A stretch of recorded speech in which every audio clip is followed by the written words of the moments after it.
নমস্কার বন্ধুরা, গরমকালে দুপুরে গরম গরম ভাতের সাথে তৃপ্তি করে খাওয়ার জন্য আজকে নিয়ে এসেছি জ্যান্ত কাতলা মাছের পাতলা ঝোল।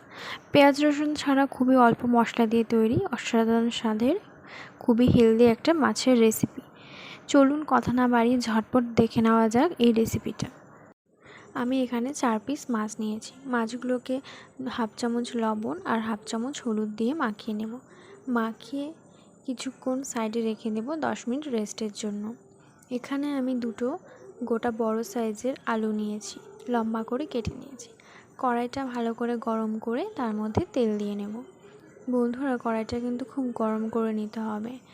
তেলটাকে ভালো করে গরম করে নিতে হবে। আমি আলুগুলো ভেজে নেব। আলুগুলো যদি ভেজে না নাও খেতে একদম ভালো লাগবে না। আলুগুলো ভেজে নেব লাল লাল করে। আমি সেই তেলেই মাছগুলো ভেজে নেব। মাছগুলো ভাজার জন্য তেলটাকে খুবই গরম করে নিতে হবে, নয় মাছগুলো লেগে যাবে। মাছগুলো দেখুন বন্ধুরা, একটা মাছও কিন্তু লেগে যায়নি। আমি উল্টে পাল্টে দিয়েছি মাছগুলো। বেশি ভাজবো না, মাছগুলো তুলে নেব। এবার আমি সেই তেলের মধ্যে, মাছ ভাজার তেলের মধ্যে মশলাটাকে একটু ভেজে নেব।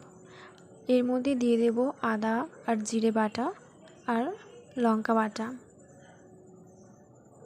ভালো করে কষিয়ে নেব। মশলাটা কষে এসছে বন্ধুরা, তার মধ্যে লবণ আর হাফ চামচ হলুদ দিয়ে নেব। হলুদ দিয়ে নাড়াচাড়া করে নেব।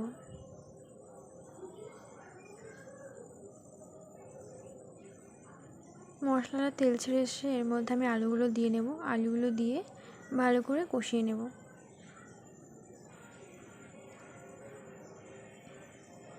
কষিয়ে নিয়েছি। এবার আমি ফোটানো গরম জল দিয়ে নেব। বন্ধুরা, আপনারা কিন্তু গরম জলই ব্যবহার করবেন, না কিন্তু ঝোলের স্বাদটা ভালো লাগবে না। এবার ঝোলটা ফুটে এসছে। আপনারা আঁচটা মিডিয়াম ফ্লেমে রাখবেন। তার মধ্যে মাছগুলো দিয়ে দেব।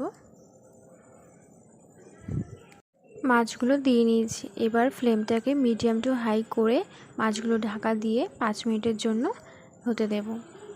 এবার বন্ধুরা গরম গরম ভাতে পরিবেশন করুন। ভিডিওটি ভালো লাগলে লাইক, কমেন্ট, সাবস্ক্রাইব করে দেবেন।